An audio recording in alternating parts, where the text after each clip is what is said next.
We're back 61 and 61, and we are continuing the trend. We're almost there. We're almost at the end of the month. We're getting very close to Christmas. Merry Christmas to you all if you celebrate Christmas. If not, happy Hanukkah. I guess we're in Hanukkah now. Are we still? I don't know. It doesn't matter. We're getting through this holiday season.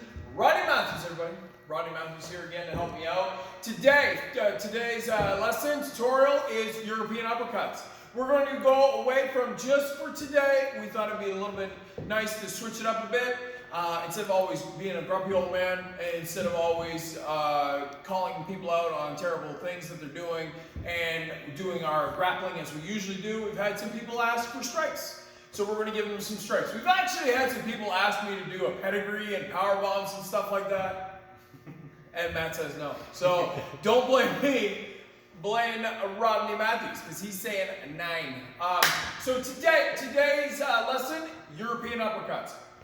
And the thing with European uppercuts, if you watch pro wrestling on the independent level, 90% of people cannot throw an uppercut to save their lives.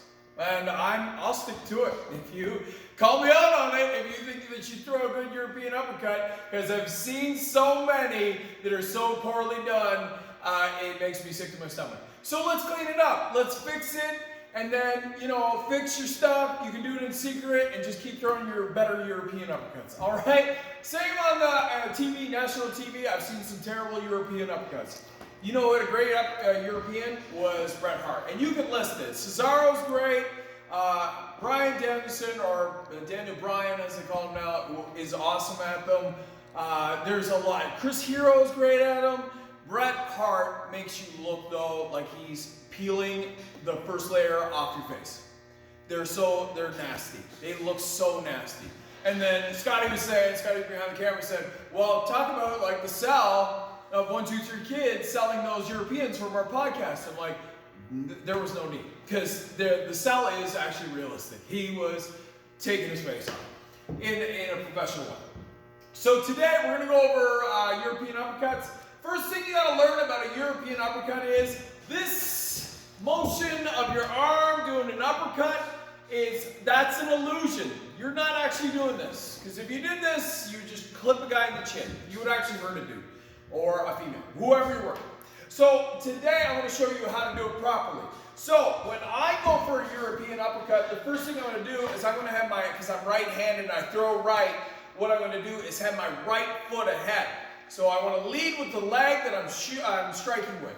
The same arm, same leg. It's leading because European uppercuts are not an uppercut with the arm. It is a body check. It is actually a tackle. It's a sideways tackle. My hand is going to be in a B position, and this forearm into this beautiful, luscious bicep is what's going to make contact with the chest. And then at the end, when physics takes that guy back, and then you raise your arm, gives the illusion of actually taking his face off. So what I want to do is I want to create as much chest on Rodney Matthews as possible, even though he's working out, looks real good, because a big chest, we want to add as much chest as possible. So my first instinct is to pull his head down so that I have as much chest as possible to hit. So now that he's on the angle that I got it, what I'm going to do is I'm going to grab with my left hand on the back of his neck so I control him. I have him in a good spot. Right now, I'll put my fist on the other side of my elbow of my left hand, so you're a little bit twisted in there. Remember, right foot's ahead. What I do is I'm going to come in with that V-neck sweater, as I call it, that V that I have on my arm, and it's going to come into his chest. So I'm not going to raise my hand, I'm just going to bring this in. Boom. This is the motion. I teach the kids to just come in, and all they do is turn their body and swing their body into the opponent. And they're just putting this into the chest.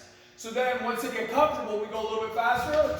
So you get sound, boom, and then we'll finish it out where when I hit him with it, I let go of this hand so he's free to take his own bump or his own movement and sell, and then my hand will come up. So it'll cross, and then it comes up. So here, in this position, I catch him, back, and I catch him with a European uppercut. Looks like I'm clipping him in the chin, not doing anything. It's an illusion, guys. Pro Wrestling 101. Make it look real. It ain't real. 61 and 61.